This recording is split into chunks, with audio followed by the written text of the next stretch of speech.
తిరుపతి జిల్లా SP L Subbareddy ఆదేశాల మేరకు మహిళల భద్రత మరియు సామాజిక సమస్యలపై ప్రజల అవగాహన పెంపొందించేందుకు శక్తి టీం మహిళా పోలీసులు అవగాహన కార్యక్రమం నిర్వహించారు. ఈ క్రమంలో తిరుపతిలోని Sri Venkateswara institute of medical sciences సమీపంలో పనిచేస్తున్న కార్మికులకు శక్తి టీం పోలీసులు ప్రత్యేక అవగాహన కార్యక్రమం నిర్వహించారు. అలాగే కార్యక్రమంలో భాగంగా చైల్డ్ లేబర్ మరియు చైల్డ్ అబ్యూస్ గురించి కార్మికులకు వివరించారు. చిన్నపిల్లలను పనులకు పంపకుండా తప్పనిసరిగా పాఠశాలకు పంపించి చదివించాలని, విద్య పిల్లల భవిష్యత్తును నిర్మించే ముఖ్యమైన సాధనమని తెలిపారు. పిల్లల హక్కులను కాపాడడం ప్రతి తల్లిదండ్రులు మరియు సమాజం యొక్క బాధ్యతను సూచించారు.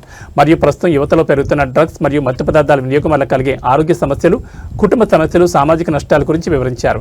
డ్రగ్స్ కు సంబంధించిన నేరాలకు పాల్పడితే చట్టపరంగా పడే కఠినమైన శిక్షల గురించి కూడా అవగాహన కల్పించారు.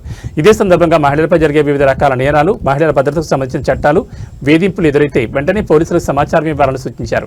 అదేవిధంగా రోజురోజుకు పెరుగుతున్న సైబర్ నేరాల పట్ల జాగ్రత్తల గురించి తెలియజేసి అనుమానాస్పద ఫోన్ కాల్స్, లింకులు, ఓటీపీలు ఇతరులకు ఇవ్వకూడదని, ఆన్లైన్ మోసాలకు గురికాకుండా అప్రమత్తంగా ఉండాలని సూచించారు. సమాజంలో ప్రతి ఒక్కరూ చట్టాలను గౌరవిస్తూ పిల్లల భవిష్యత్తు, మహిళల భద్రత మరియు మత్తు పదార్థాల నివారణ కోసం కలిసి పనిచేయాలని శక్తి టీం పోలీసులు పిలుపునిచ్చారు. అవసరమైన సమయంలో పోలీసు శాఖ అందించే సహాయ సేవలు మరియు హెల్ప్ లైన్ నంబర్లను వినియోగించుకోవాలని తెలిపారు.